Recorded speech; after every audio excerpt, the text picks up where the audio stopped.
Well, hello there, welcome to the Obi Thorn Alliance, and in today's video we're reviewing Madame Web. Find out if it's the greatest superhero movie of all time.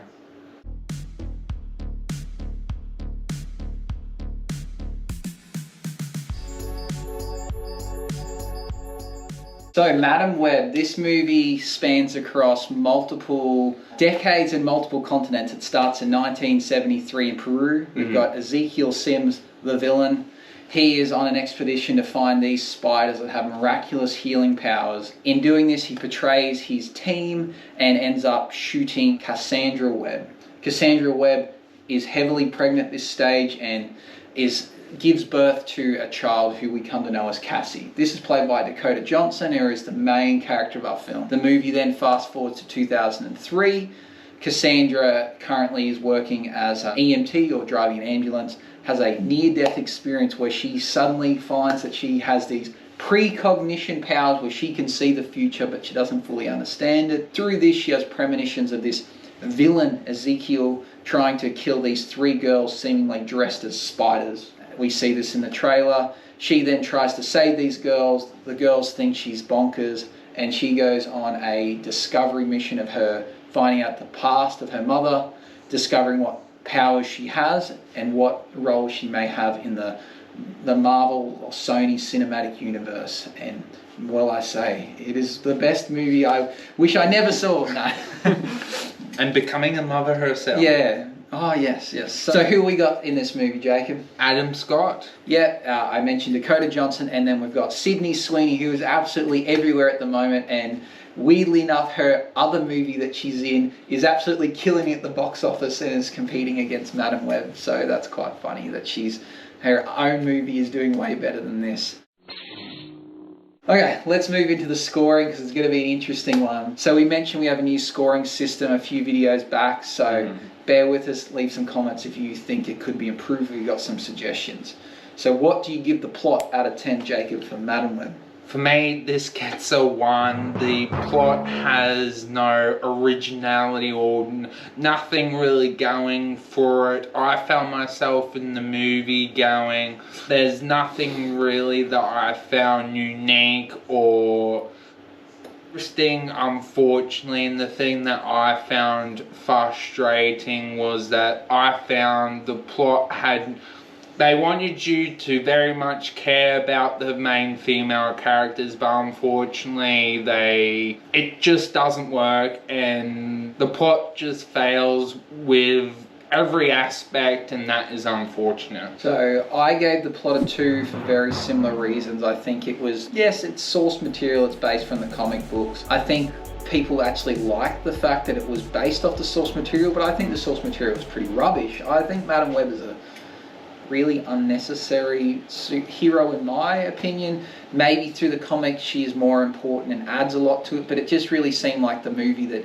didn't need to be made but was just to tick that box so Sony don't lose its rights to the Spider-Man franchise. So yeah, very much a 2 for me, and I can't see much that I liked about the plot. What about the acting and casting? So we mentioned there's a couple of big-ish names. We've got Sydney Sweeney on the rise, Adam Scott coming off a very popular TV series, and Dakota Johnson kind of known for being in 50 Shades of Grey, which gets a lot of slack. So what did you give the casting and acting? For me, this gets a 2. For me, the only standout was Adam Scott, but that was it, playing Uncle Ben. But besides that, no one else really took that extra step, and you could tell they were just in this movie for the monies, and besides that, no one wanted to be in this movie, and no one really stood out from that. So I gave the acting and casting a 1. I thought the acting was really poor. I think Dakota Johnson's a horrible actress. I really don't like her. Adam Scott was fine.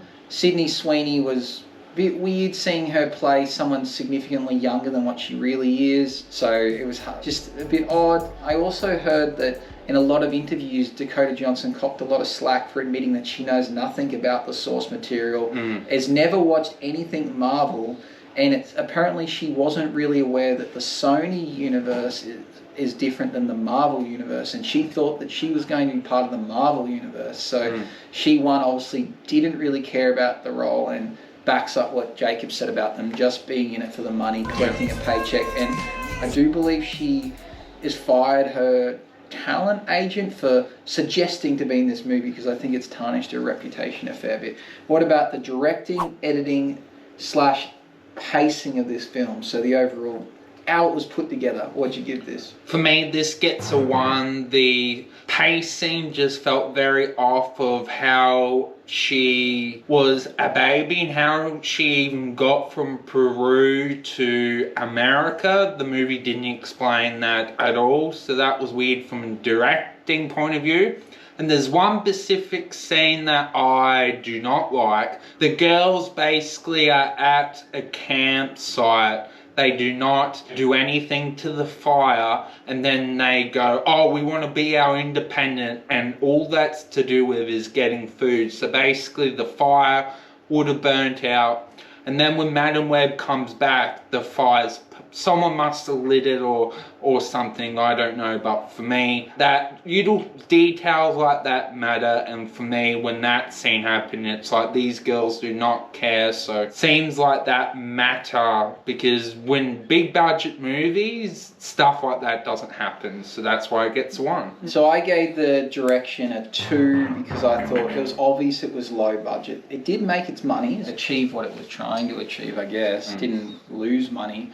But yeah, the sequence of things, the order of things were things that weren't explained. Why her having a near-death experience gave her powers. Why she kind of has these powers, and then Ezekiel has some others that are a bit different. A lot of it seemed very set up. The setup of the firework factory to lead to the finale, I felt was really predictable. The pacing, I say, was a bit off. I actually nodded off during this film because it was boring me, which is sad to say because I really like superhero or comic-based films. What about the kind of the production? So we're talking visuals and sounds here. What do you give that out of 10? This gets 1. The Spider-Man suit or whatever that was not a well-made or well thought-out suit. That was terrible. And the whole production, you could tell it was low budget, and yeah, nothing was well made. No one really cared about this movie, so that's why I give it a 1, because you could tell. I also gave it a 1 because I thought similar. It was low budget and obvious. The choice of the visuals, the effects were a bit off. There was there was nothing special about the sound. The action wasn't really there. It just, for a superhero movie, it very much didn't feel like a superhero movie. So much like Morbius, I think it was another failure for Sony on this front. What about the audience appeal? So we're talking people that like comic book or superhero-based movies. Would they have liked this? For me, I give this a 3. I think it appeals to all people that have read the comics. Will obviously want to see how the writers have done the movie, and for people that are curious of how bad it is, but besides that, it doesn't appeal to anyone, so that's why it gets a 3. Yeah, I've given it a 4 just because I think fans of comic books kind of give most things a chance, and there'll be some little things you can take about it, or at least be excited about the world building that comes from this.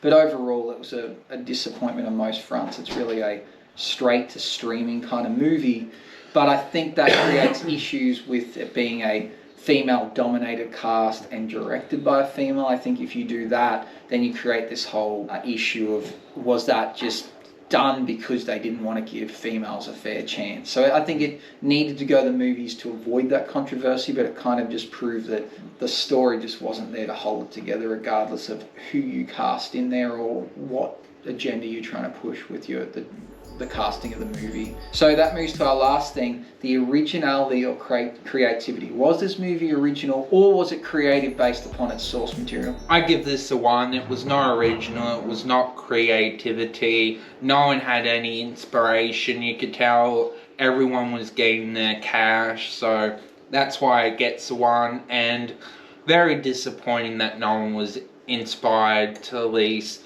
want to inspire to deserve their money.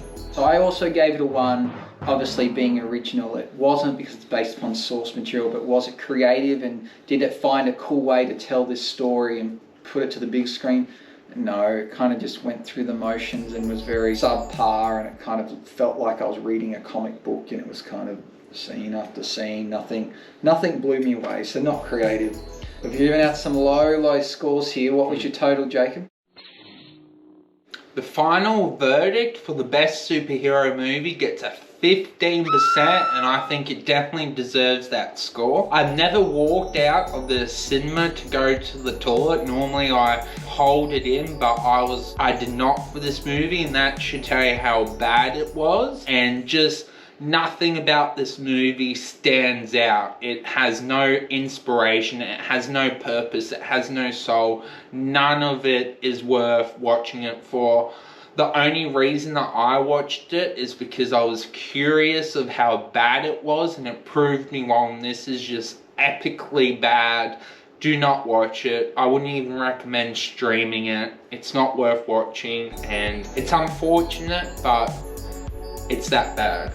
Very similar to Jacob. I gave it 18%. It was probably the worst superhero movie I've seen in a while. It was worse than Morbius. So 18%. I also went to the toilet in the movie, which I usually don't do. 2, I went out to get an ice cream because I was like, I don't care if I miss this. And 3, I actually fell asleep, and only because I twitched and woke myself up, I probably would have missed the rest of the movie. So that is the second movie I've ever fallen asleep in at the cinemas. So what was the other one? The other one was The Invention of Lying with Ricky Gervais, I think was the main character of that. So that's the only other movie I've fallen asleep in. So that's quite disappointing. So 18%, the worst superhero movie I've seen in a very, very long time.